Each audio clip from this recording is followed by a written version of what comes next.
To quote Zoolander, it's a walk-off. It's a walk-off. Rams 30, Bucs 27. The great comeback by Brady to tie, but ultimately it's the Rams who now go home. They will host the NFC Championship game against the San Francisco 49ers, and if they win, they will stay in that building for the Super Bowl. So the Rams, 2 games away from being champs. Both games will be played in their home stadium. Wow, look at this. Ryan Wilson, he jumps aboard. London Fletcher, our guy, decade and a half, that's all, and Super Bowl champ. Our CBS Sports senior NFL writer, Jonathan Jones. JJ, I'll start with you. What the heck just happened? The Rams tried to give it away. They did. They tried to give it away because when you go back, obviously 28-3 comes to mind first, right? It is Super Bowl 51, and Tom Brady's been here before. But in that one, very much, the New England Patriots and Tom Brady had to earn that one. I know that the Falcons tried to run the ball, but Julio Jones made that catch. They had to get touchdowns. They had to get 2-point conversions. In this game, Cam Akers fumbling the football. In this game, Mike Evans, Jalen Ramsey giving up that huge play when Jalen Ramsey had a heck of a game. In this game, when the Rams, Eric Weddle, who hasn't played in 2 years, comes over and hits Mike Evans, but it doesn't even hurt the Rams. Those are supposed to be the plays that Tom Brady gets, and he didn't get, but they still gave them that opportunity. But Cooper Kupp, my goodness, Cooper Kupp. If he is not the Offensive Player of the Year, there is something you got to grab every single person who voted for that award and shake them, because 64 yards there on the final 2 plays to get them in position to win this football game. Man, what a game. London, you look right now and you say the Rams did what? What did they just do? They did what? They won the ball game. They did what they needed to do. I think first and foremost, the front four of the defense of the Rams, they were able to get consistent pressure on Tom Brady. They didn't allow them to get the rushing game started. They didn't allow Leonard Fournette to get going, especially in that first half. You look at the first half stats. The Rams held the Bucs to 28 yards rushing. Leonard Fournette had 21 of those yards on his first 2 carries. The defensive pressure led by Von Miller and Aaron Donald, they were able to get consistent pressure on Tom Brady. But take me through being on that defense in the second half. You're wearing the Ram helmet, which you did. You're playing the Bucs in the playoffs as a Ram, which you did. Right. In your case, it was to go to the Super Bowl, which you did. And you're in there, and you guys are looking at each other, and all you see is they are onslaughting you. They've got cannons to the left of me, cannons to the right of me, and they are making a run at you. What is the Ram defense thinking there? They're just trying to hold on, and they're saying don't turn the ball over. And what did the Rams do? They turned the football over. The one thing I wanted the Rams to do was play a little bit safer in coverage. I know Tom Brady was able to get the big plays. That was what hurt them. They gave the 55-yard touchdown to Mike Evans. You cannot allow him to get behind you if you're Jalen Ramsey. That was the one thing they needed, was a big play. Don't allow that to happen. Bucs let Cooper Kupp get behind them Couple times. All game long. Yeah. No, but I mean on the last play. Once Sean Murphy-Bunting fell down, and on the second one they got behind him, which is why they're in position to kick a field goal. Ryan Wilson, our CBS Sports draft expert, our CBS Sports NFL expert. Let me get you in here. You look and say, the Rams, they were way ahead. They got knocked to the canvas. They got up. They took the 10 count. All right, I'm ready. And then they boxed their way out of this thing. What just happened? What did you see the Rams just do? They overcame a lot of odds that were against them, starting with that Cam Akers fumble at the end of the first half. Matt Gay kicked a 48-yard field goal short before he kicked that game winner at the end of the game. So they left a lot of points out there. And I think the takeaway is, look, we are able to withstand on the road one of the best teams in the NFL, the greatest player in the NFL. We took every punch they had, and we are still standing. They're going home. But we have to clean up these mistakes. And I think that's the reality of it. You talk about Cooper Kupp running wide open. He also had a fumble. I mean, that's something you never see. So when you see those sorts of mistakes, you're still able to overcome those mistakes. And here's the play that set up the game-winning field goal. That's Antoine Winfield in coverage. Todd Bowles sent a corner blitz, a slot blitz, and you wonder, was that the right time to do that because you left your safety in one-on-one coverage, and Cooper Kupp is going to burn you. And EK, I see this every time we talk about Cooper Kupp, 6'1", 6'2", and he ran a 4.62 40. He didn't look like a 4.62 40 guy there running past the Buccaneers defense. So I think the overall takeaway is we traveled on the road. We won the game that we needed to win against a fantastic opponent, and we did it while making mistakes. Clean those up, and we're going to go to the Super Bowl. London Fletcher, have any problem with throwing a corner blitz in that spot, less than 30 seconds to go, and leaving a safety one-on-one with Cooper Kupp, who burns you deep and ends your season?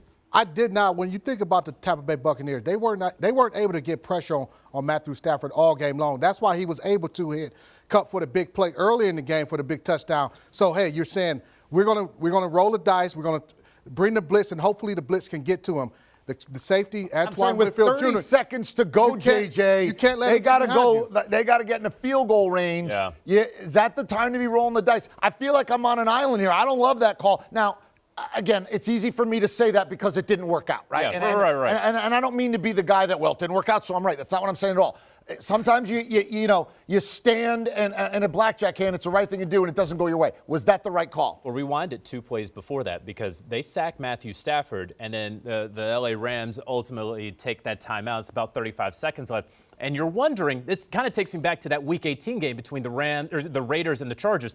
Hey, we're going to play for this tie here. We're just going to go to the coin flip in overtime. Then they hit the big one, or what we thought was the big one to Cooper Kupp there for 20 yards. And now they're feeling it. Now they're going to take a shot, because if that's an incomplete pass, if they don't hit that, I think we're probably looking at both teams saying, all right, let's just take this into overtime. Then they hit that one. And so I don't know if I do the blitz there. I don't know that I leave Antoine Winfield out there solo with the Offensive Player of the Year, only because they have to get those yards in order to kick that field goal. I don't think that sack, if you get the sack, okay, we're going to overtime, but that doesn't win you the football game. What could lose you the football game is exactly what happened. I'm not sure the risk was worth any potential small reward there. All right, Ryan, let me get you back in here. Not every game goes Tom Brady's way, right? I mean, Giants twice in the Super Bowl, Eagles in the Super Bowl. He's lost some close ones too. We can now add this one to the list. But how did Brady play in your mind today? Because he's always going to be the focal point of any big game he plays in.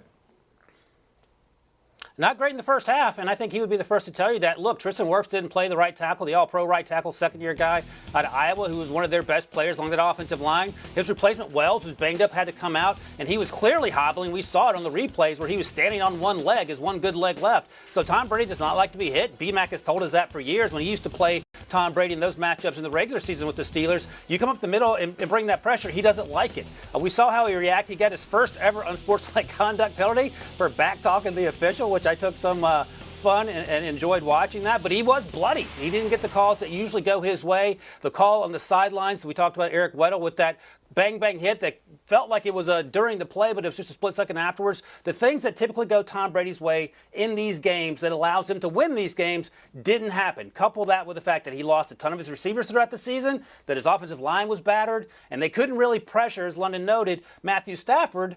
That's what you had here. And all that said, this isn't a Ben Roethlisberger blowout on his last game as an NFL quarterback. This is Tom Brady with a chance to win the football game, brings his team back in the second half, and they were pretty close to doing it. And again, Brady's been non-committal about his future, which I don't know how much of that is a story until we actually have some actual news, but he's just non-committal about his future. It's worth mentioning, and we'll continue on. Tom Brady, give me a grade for Brady today. 30 of 54, 329, a touchdown and a pick. I'm sort of with Ryan. One of the reasons why this reminds me a little bit of 28-3, even though it didn't end the same, Brady was terrible in that Super Bowl in the first half and threw a pick six against Atlanta. He was bad in that first half. That's right. And then was very good, obviously, down the stretch, incredibly good when Atlanta's pass rush just was out of gas. Give me a grade for Brady today. A B-. And I'd probably give him a B-, a C+ from that Super Bowl. It was a heck of a comeback. There's no question about it. Nobody cares what your grade was because you ultimately won the game, right? You ultimately graduated. Who cares what your GPA was? Well, in this case, the grade here, and no, you didn't graduate at this. We're pass-fail. They failed. But it was a fail because of the first 30, 35 minutes of the game. He was not sharp at all, and they were not protecting him very well. So it wasn't all on Tom Brady. Of course, I think he would have had a much better grade had he had Tristan Wirfs out there at right tackle. He did not. Oh, well, so be it. And so I'd give him a B- because of how he was able to take advantage of the opportunities given to them there at the end of the game. But you have to be better early on. All right, London Fletcher, the Rams were very good in the first half, and then they started giving it away, as we've documented.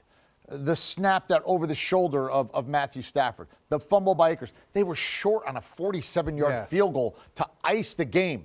Jalen Ramsey, what are you doing on the long touchdown to Mike Evans? Considering all those mistakes, which balance off of what they did in the first half, overall for 60 minutes, did the team that played better win the football game? Because that's not always the case. Yes, they were the better team today. JJ mentioned how Tom Brady played in the first half of that football game. He only had 105 yards passing. He was 2 for 7 in the first half on third downs. They pressured him 10 times in that ball game. So the Rams defensive front, they dominated Tom Brady.